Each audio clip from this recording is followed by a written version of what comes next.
Look at what has become a pretty controversial site.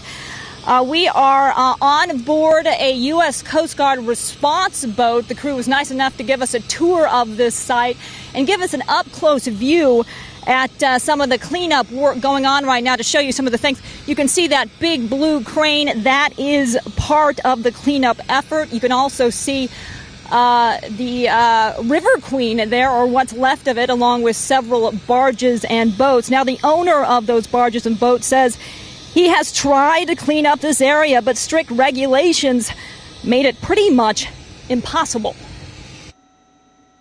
From Sky 8, you can see the area we're talking about. The first thing you'll notice is the old River Queen. Once a popular floating restaurant in Portland, it is now a rundown shell of its former self.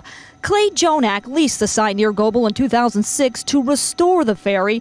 Officials say he then brought in another 24 vessels over the years. 3 of the vessels ended up sinking. According to the Coast Guard, 2 of them required emergency cleanups. Following a 2-year effort to address pollution concerns, the state of Oregon took control of the site last week, and with the help of the Coast Guard is now cleaning it up, removing hazardous materials like asbestos, lead paint, and fuel. Well, I think it's about time. It was a move Georgia Ray has been waiting years for. I've watched that thing rot into the river for a long time now, and God only knows what's under it.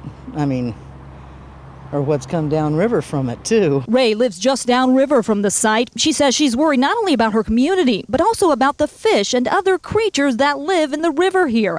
But others disagree. Everybody's like, why they got all that stuff over there? Roy Wall has worked at the Goble Landing for 3 years. He says any problems the site caused in the past have been cleaned up. I have never seen anything come down here, other than normal debris that's on the river. There's nothing, no oil, no gas, no asbestos pieces, no junk floating down the river, just normal river debris. Jonak, the boat's owner, didn't want to go on camera, but told us he had tried to move the derelict vessels over the years, but because of current state regulations, was unable to do it.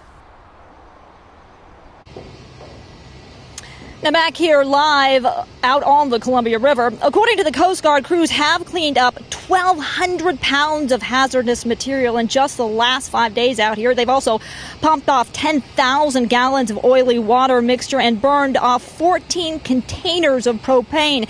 They say it will take about 2 weeks to remove all the hazardous materials out here. After that, the Oregon Department of Lands will take over the site. They'll remove any remaining vessels and restore this area. Back to you.